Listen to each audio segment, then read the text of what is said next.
So in this lecture, we're going to take a look at Germany, which is a really fascinating Western European country that has gone through a history of some really extreme violence. And this makes really Germany a fascinating case to take a look at because Germany has been marked today by being the center of kind of the Western, or I should say the Europeans' Western value and Europe's kind of center economic fold and military power. And yet it was just a few generations ago that Germany is responsible for one of the largest genocides in history with the Jews. And so this is a really important case to understand and to think about. And so we're going to start by trying to kind of understanding Germany's economic dominance and where it exists in the world and how it exists. And this is really kind of important. Germany, even before in the past, has been kind of the dominant economic power in Europe. But that Germany would be such a thing has not always universally been a good thing, because Germany twice has used that economic might for military ends. And in the result, German aggression has produced the two largest world wars in the world. The Great War, which comes to be known as World War I, and World War II. And so to understand Germany is to understand its background and the role that violence has played in the development of the German state. So here is Germany. It's in the middle of Central Europe. It borders the Baltic Sea and the North Sea, and it falls between the Netherlands, Poland, and South Denmark. To put this in global and national scale, Germany is slightly smaller than the landmass of Montana, which also means that it's slightly smaller than landmass of Japan. So even unified Germany is not a large country on a global scale, but it has a very substantial population at 81 million people, which makes it the 16th largest in the world. Now, in addition to this, it's going to have today the largest economy. It's going to be the largest exporting nation in Europe. It's going to be the European Union's most populous country, and it will certainly be the European Union's economic, political, and security backbone. So this is kind of where Germany falls. Yet Germany was not a country that will achieve unified stateness or military power until very late, really until the 19th century. And this is when it's going to begin to kind of take kind of the aggressive, expansive options that we're going to see kind of define it as it moves forward. It's also going to be unlike other countries in Western Europe because Germany is actually a federal country, meaning it has federalism like here in the United States.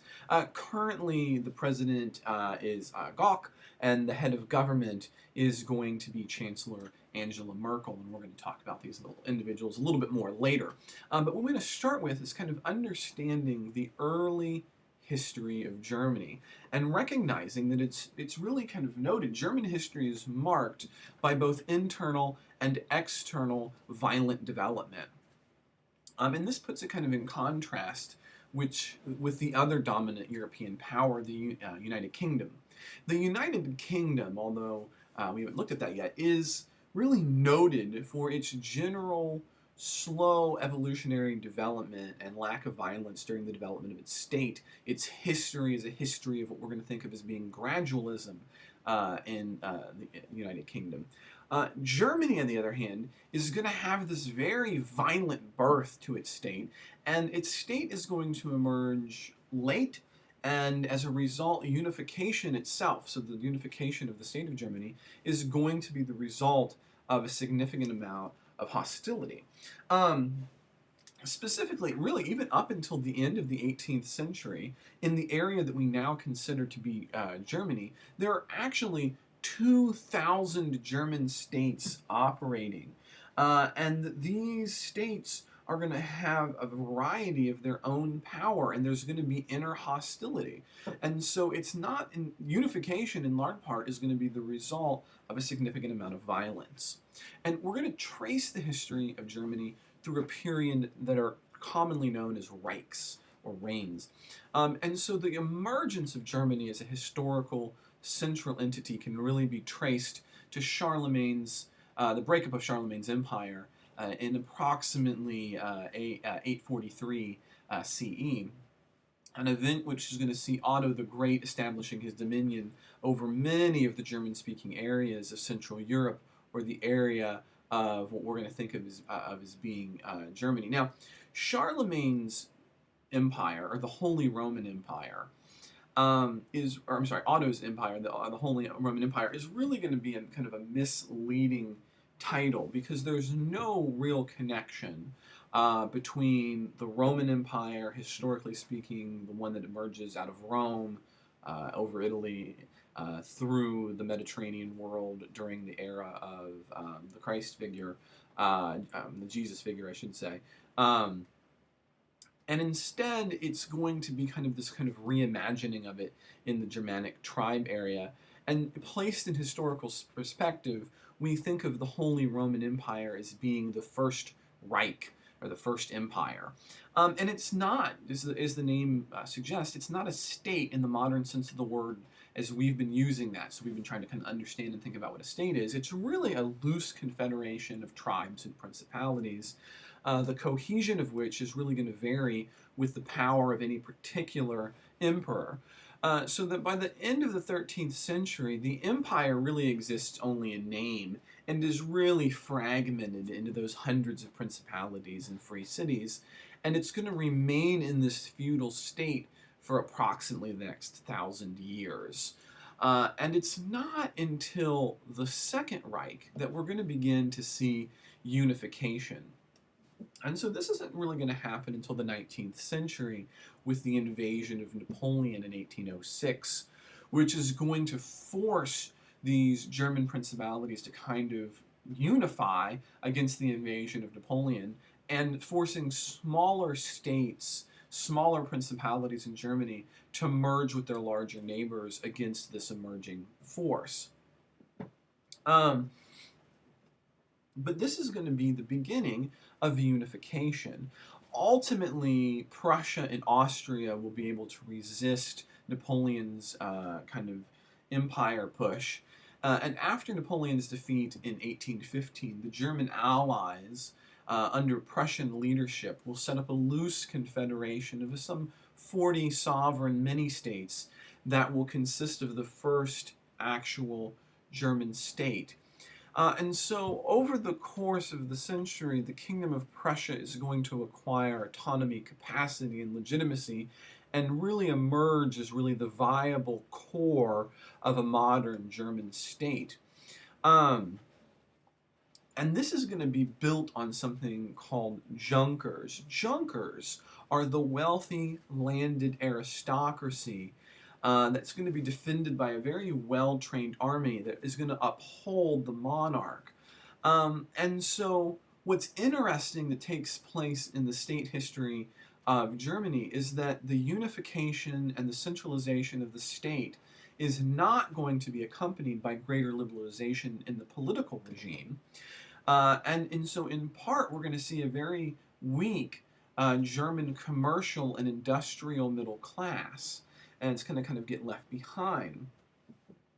And so impressive war victories over Denmark, Austria, and France is going to lead in 1871 of a German empire that will now be called the Second Reich. And Count Otto von Bismarck is going to be the prime minister or chancellor of Prussia, and he is really going to be the key figure in the expansion and the unification of Germany.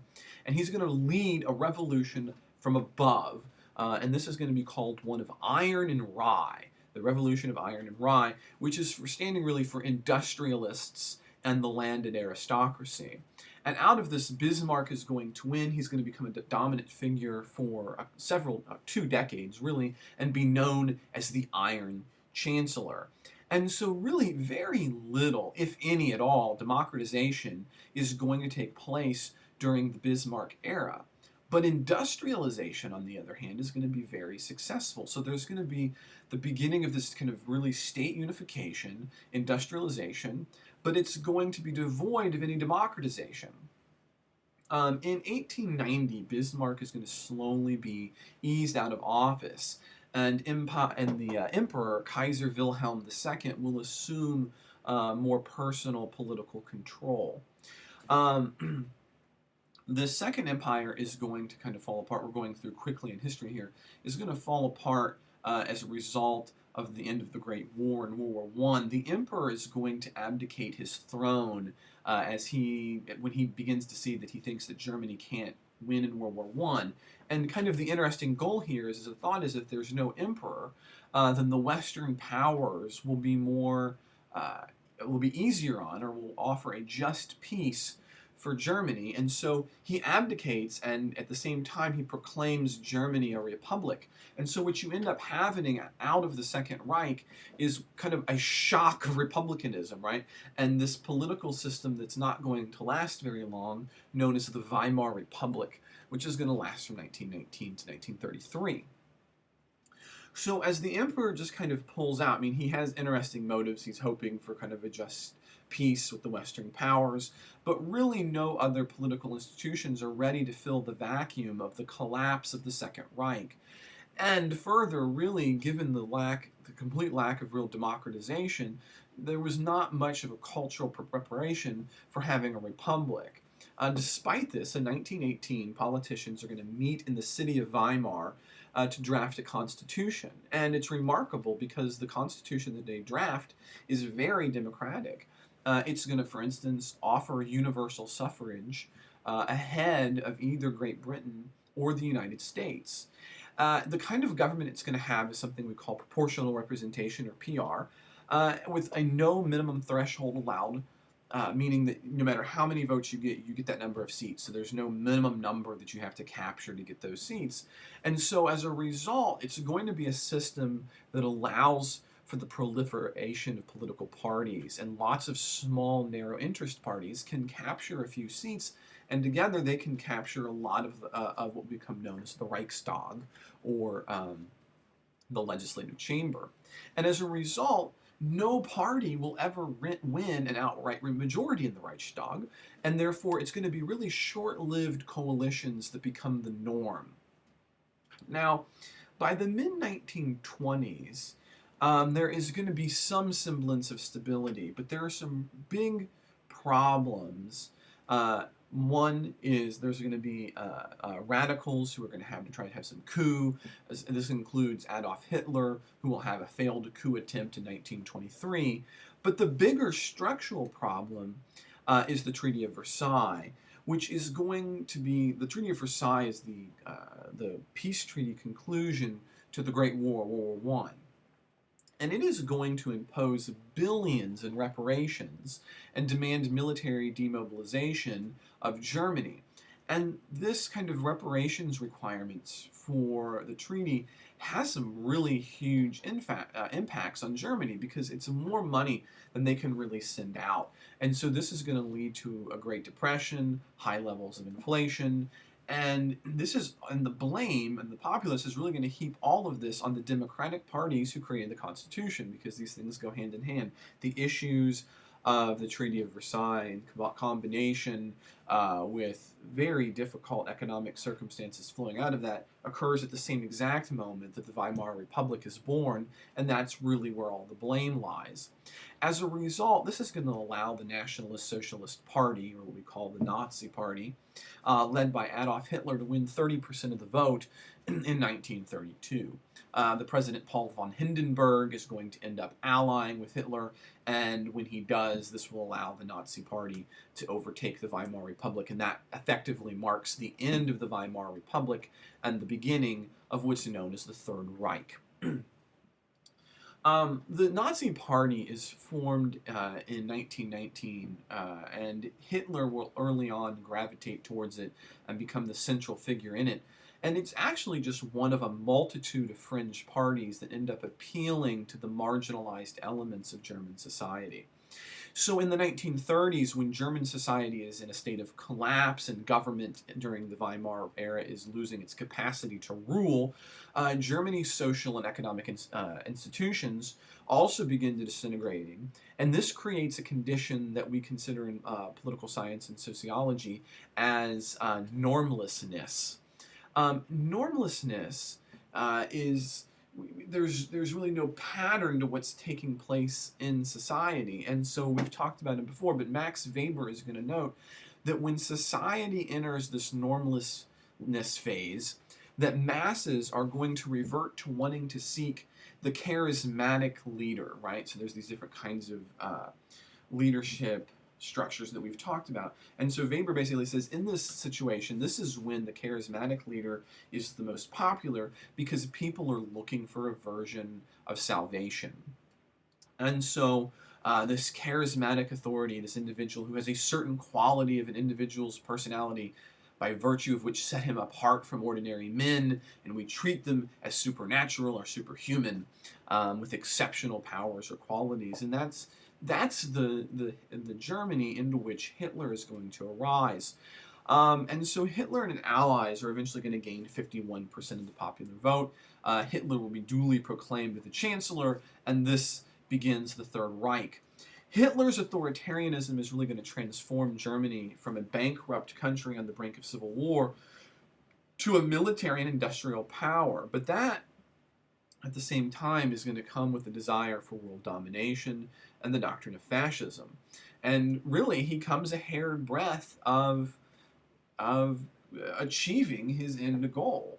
And he brings with it this new ideology, and we've talked about this a little bit, but this is where fascism comes from. And as a reminder, fascism is a blend of racism, extreme nationalism, and paranoia.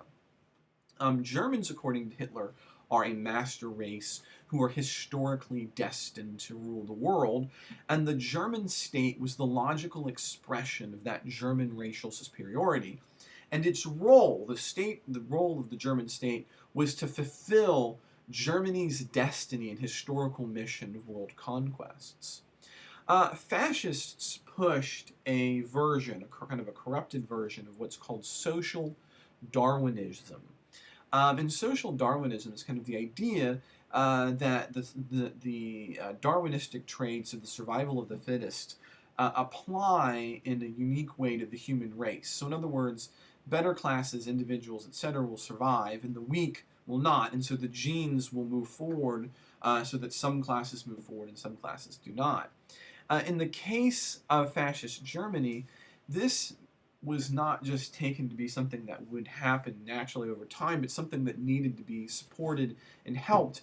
You didn't want to allow the purity of the Aryan race to be diluted because the Aryan race was the race that was destined to greatness, and others were obviously further down on the food chain.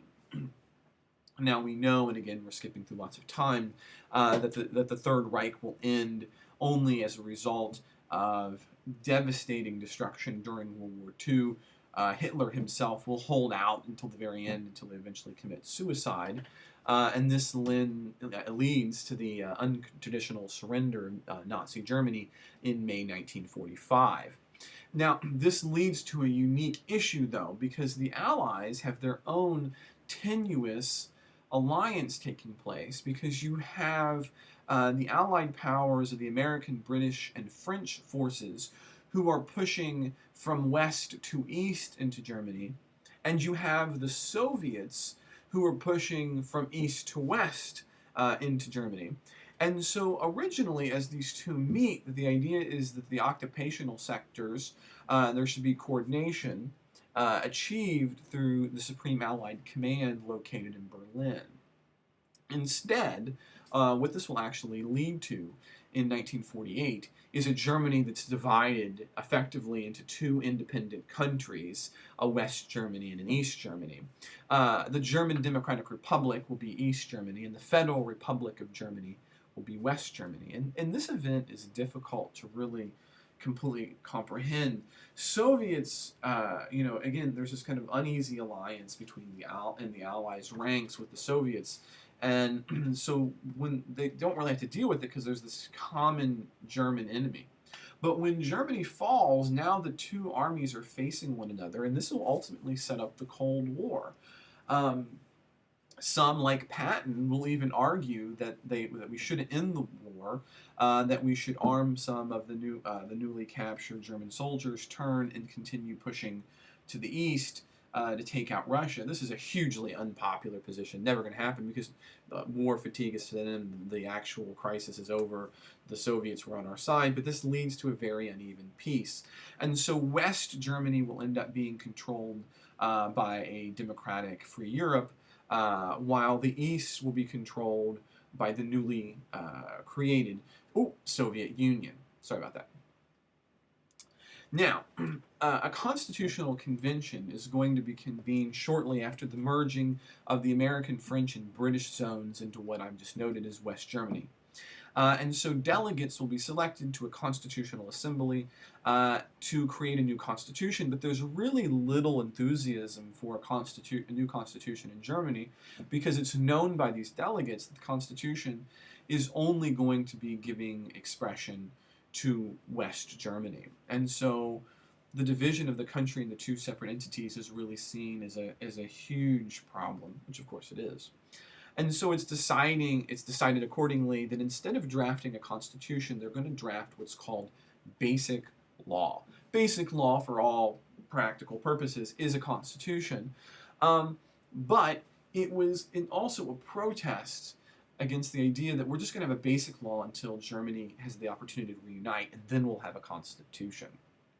Now, basic law is not going to be imposed by force by the occupying forces, at least in the West, but there are going to be some rules surrounding what was going to be allowed or not allowed in it. For instance, it had to be democratic, it had to be demilitarized, and it still continues to this day. Nazis can have no voice or participation in any way in the political system in Germany. And to cap things off, a new capital will be selected to kind of mark this shift, and the selected town is the tiny town then of Bonn. This is going to lead, for over the next 4 decades, to two Germanys, each of which will go their own way. The West pursuing a democratic path, a capitalistic path, and a state welfare path, and ends up becoming one of the wealthiest states in the European Union and indeed in the world. East Germany will merely trade one form of totalitarianism for another and will really kind of languish extremely. And so East and West Germany become sort of independent countries. So while we have a singular nation taking place, there's a singular national identity, we definitely have two states, and this becomes problematic. The Allied powers will continue to maintain their occupation zone in Berlin, a city that's totally encircled by East Germany, and so soon the kind of the symbolic and practical separation of these two states will be seen in the Berlin Wall. And so in 1961, Soviet authorities will encircle West Berlin with a fortified prison wall called the Berlin Wall, and would shoot defectors on sight. And this wall really becomes the embodiment of the separation of Germany. Now, the Soviet Union, again, we can't go into everything, in the late 1980s is going to begin to crumble, and as a result, its puppet regime in East Germany is going to find it increasingly difficult to prevent its citizens from defecting to the West. And so, appropriately, on November 9th, 1989, the citizens of East Berlin will take matters into their own hands as the guards move away and will begin smashing the wall that had basically imprisoned them for some 40 years. And this is the beginning of the end for the regime in East Germany. Now, really, in many ways, both the West and the Soviet Union are going to be stunned by the speed with which the East German regime is going to fall. And so the Soviet Union signaled really the end of the Eastern European communism, and then eventually, obviously, the end of the Soviet Union itself. And so the wall, which comes down, right, November 9th, 1989, so the end of the year in 1989, reunification will be formally signed on October 3rd, 1990, meaning less than 12 months after the first breach of the Berlin Wall. West Germany will effectively simply absorb East Germany, with East Germany accepting Basic Law as well as all Western German social economic legislation wholesale. This also leads to an interesting situation, given that today the constitutional document in Germany therefore remains Basic Law, even though it was originally a protest. In some ways, Basic Law is accepted by the East, and Basic Law is still what you have. And so reunified Germany begins in 1990 till present, but really reunification is still being felt, but we're not going to get into that quite yet right here. What we want to do now is move on to start talking about the actual political system as it exists in Germany today. And like we do with our countries, we're going to take a look at the major institutional components of the state, and oftentimes the country here that we're going to be looking at is going to be called a Bonn Republic because the Constitution comes out of Bonn. The legislative system in Germany will be parliamentary, which means that we're going to have a parliamentary system taking place. Legislature itself will be known as parliament. There are going to be two chambers, and this is very, very important in Germany. We have a lower house, which is the Bundestag, the federal diet, and an upper house, the Bundesrat. The Bundestag and the Bundesrat, unlike many dual chamber systems, will both be important political players in the system. The judicial body is going to be a constitutional court, and we'll talk about that. The other thing, though, that's going to make Germany particularly unique is Länder. The main geographic subunits, or Länder, are basically German states. And this is important because they will actually be who elects members of the Bundesrat, we'll see. And what we're going to notice then, therefore, is the division of power in Germany is federal, right? While most of Western Europe, really most democracies, have come to have unitary forms of government, it has been Germans' experience that they've had a federal form of government, which is going to be something much more familiar for those of us in the United States. And at the base of all of this is basic law. And basic law is, as we've already noted, the German Constitution. And really it seeks to have a balance between local and national power, between legislative power and executive power, between political stability and political representative democracy, between the power of states and the power of individuals. And so you're going to see it's a very balanced system, and the system itself is going to have lots of checks and balances. So its rules are going to be less decisive than in other Western European countries, but it will prove a remarkably stable system given the shocks and given its birth. So despite the fact, I mean, they probably in many ways have a more complicated balance of power than we do here in the United States. So let's take a look at the major political components that come out of basic law.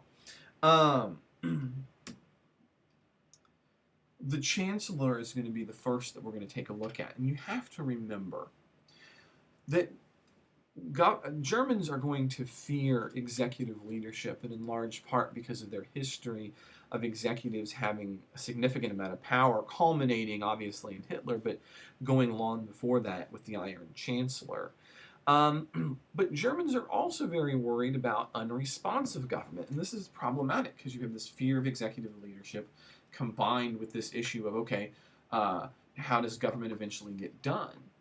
And so as a result, the determination would be that the Federal Republic would be governed as a parliamentary democracy in which executive power is going to be vested in a chancellor who is responsible before a popularly elected Bundestag, that lower house of parliament. But at the same time, to kind of balance this, Germany will also have a symbolic president that is going to play a very similar role to what you would see the monarch playing in the United Kingdom.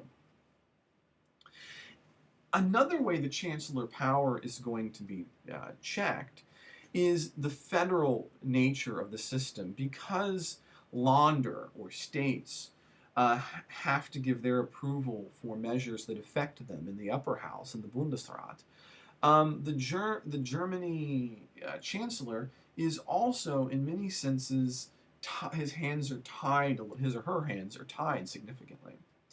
Chancellors inside of the Bundestag, though, are going to have a number of powers. For instance, they have the ability to create or eliminate cabinet posts at will, which is unique in a parliamentary system.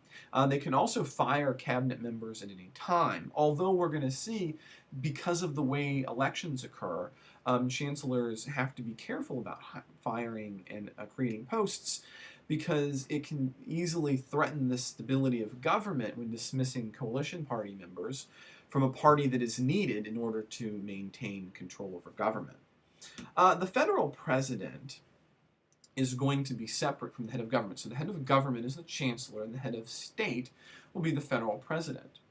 But unlike in the Weimar Republic, basic law makes the president really indirectly a leader who has mostly ceremonial powers. And really the primary power that they have are the ability, they can refuse to sign laws they believe to contravene the Constitution. This has more recently happened a few times, which has actually given the federal president a little bit of power. So President Horst Kohler would twice in 2006 refuse to sign laws. But by and large, presidents are mainly symbolic. Presidents also have the power to dissolve the legislature for new elections if there's no majority. But again, this is not a huge power. Presidents are not directly elected. They are elected by a federal convention. And the federal convention includes all the members of the lower house, an equal number of individuals selected by Germany's Länder legislatures. And as a result, they are really what are trying to be consensus choices who will take some of that symbolic guiding the state power away from the figure of the chancellor. The legislature in Germany is very fascinating. The Bundestag is the lower chamber, and it's composed of 622 deputies, and these are actually the only directly elected public officials in Germany. They are elected for a maximum of 4 years, but elections can occur more often. Chief power of the election, of course, is the chancellor. So the chief power of the Bundestag is their ability to elect their own chancellor. So it's the Bundestag that will elect from their majority coalition a chancellor. The Bundestag can also remove a chancellor, which is normal for a parliamentary system, but what's unusual for a parliamentary system is how they can remove a chancellor, because they can't remove a chancellor just by a simple vote of no confidence, which is the norm in other countries, but rather they can only do it through what's called a constructive vote of no confidence. And what this means is that they have to agree to a new one. So you can't just say not this chancellor, but you have to say not this chancellor and yes to this other chancellor. And this is a very difficult situation. As a matter of fact, it has only happened twice since 1949, and only one of those times was it actually successful, and that one occurred in 1982. The upper chamber, or the Bundesrat, has 69 members, and they're appointed by the governments of Germany's Länder. So this is actually meaning they do it the way that our American Senate was originally set up. So originally, senators were selected by state governments, and this is in fact the way that it still is done in Germany. Länders appoint between 3 and 6 members, depending on the population of the Länder. The Bundesrat, or the upper chamber, has the ability to, and they must, as a matter of fact, approve all laws which affect Länder. For other bills, for ones that do not directly affect Länder, the lower house, the Bundestag, can override the upper house, but only in cases that do not affect the local systems. They also have to have full representation for any constitutional or basic law amendments. The judicial system in Germany is unique in that it is going to have the power of what's called abstract judicial review. In most countries, and this includes the United States, courts will only deal with cases that have occurred. meaning there has to be a real and adverse effect taking place. A law has passed and you have been arrested and you are now challenging the constitutionality or the procedural nature of what has happened to you. But the Federal Constitutional Court, or the High Court in Germany, can actually review pending legislation if they are so asked by the legislature, and so that makes them unique. They're also going to have the ability of settling disputes between the major political players, and because it's a federal system, this includes disputes between Länder and other Länder, between the federal government and a Länder, and between individuals and their basic law rights. The Constitutional Court has 16 members, and it is divided into 2 chambers, each of which is called a Senate. Each house of the legislature selects half of the members of each Senate. Judges are elected for 12 years, so they are not for life. They have a 12-year cycle, and they must retire by the age of 68. So this is very different than the United States Supreme Court. The other thing that we're going to see that is very different in the case of Germany is its electoral system. The electoral system in Germany is going to result in a very unique legislature. And that's because Basic Law creates really an innovative mixed electoral system that has now been emulated by other democracies around the world, including Japan, Mexico, and Russia, with varying levels of success.